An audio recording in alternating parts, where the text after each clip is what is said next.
ایک دفعہ کا ذکر ہے کہ ایک بادشاہ اپنی ملکیت یعنی اپنے ملک کی سیر کو نکلا۔ وہ اپنی رعایا کی خبر لینا چاہتا تھا۔ دورے کے دوران اس کی نظر ایک ملنگ پر پڑی جو راستے میں بیٹھا تھا اور ایک دری اور ایک پرچ کے علاوہ اس کے پاس کچھ بھی نہ تھا۔ بادشاہ نے مزید نوٹ کیا کہ اس پرچ میں بھی صرف چند چھولے پڑے تھے اور وہ ملنگ مسکرا رہا تھا۔ ملنگ کی مسکراہٹ میں اتنا شدید اطمینان اور سکون ظاہر ہو رہا تھا کہ بادشاہ حیران رہ گیا۔ خیر وہ آگے بڑھ گیا۔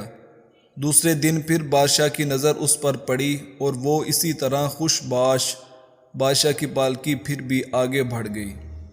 تیسرے دن جب بادشاہ کا گزر اس مقام سے ہوا اور پھر اس غریب کو اتنا مطمئن دیکھا تو اب بادشاہ اس حد تک تجسس کا شکار ہوا کہ پالکی رکوا دی اور نیچے اتر کر اس درویش کے پاس چلا گیا۔ اسے بتایا کہ ملک کا بادشاہ ہوں اور 3 دن سے تیری مسکراہٹ اور مفلسی کا یکجا ہونا مجھے ہرگز ہضم نہیں ہو رہا۔ آخر ایسا کیا ہے تمہارے پاس جو تمہیں خوشی دیتا ہے؟ میرے پاس پورے ملک میں سب سے زیادہ دولت ہے مگر میں پرسکون نہیں ہوں۔ کیا تمہارے پاس پوشیدہ دولت ہے؟ درویش نے نفی میں سر ہلایا۔ بادشاہ نے پوچھا کہ پھر کیا تمہارا خاندان ہے یا گھر والے ہیں جو تم سے نہایت رغبت رکھتے ہیں؟ درویش نے بولا جی نہیں، میں بالکل تنہا ہوں، میرا کوئی نہیں، میرے پاس ان چھولوں کے سوا کھانے کو کچھ اور نہیں۔ بادشاہ بہت حیران ہوا اور آخری سوال کیا کہ پھر کیا تمہیں اللہ نے قابل فخر صحت سے نوازا ہے جو تم خوش رہتے ہو؟ ملنگ بولا ہاں ہرگز نہیں، میرے آدھے دانت ٹوٹ کر گر چکے ہیں اور ٹھنڈ سے میری ہڈیاں درد کرتی ہیں۔ بادشاہ نے پوچھا کہ او بھائی صاحب پھر کیوں سکون سے بیٹھے ہو؟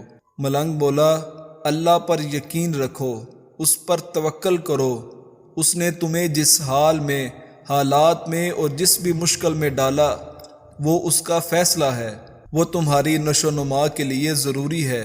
اس کو پتہ ہے کہ تمہارے اندر کیا کمی کجی ہے جو تمہیں دور کرنے کی ضرورت ہے، وہ تمہیں اس آگ میں ڈال کر سونا بنائے گا۔ صبر، شکر، اللہ کی رضا میں رضامندی، ایسے سوچو اور اپنے حال کو ایسے ہی تسلیم کرو تو تمہیں کسی شے کی کمی محسوس نہیں ہوگی۔ رزق اس نے دینا ہے وہ دے گا، مجھے روز کے چھولے مل جاتے ہیں۔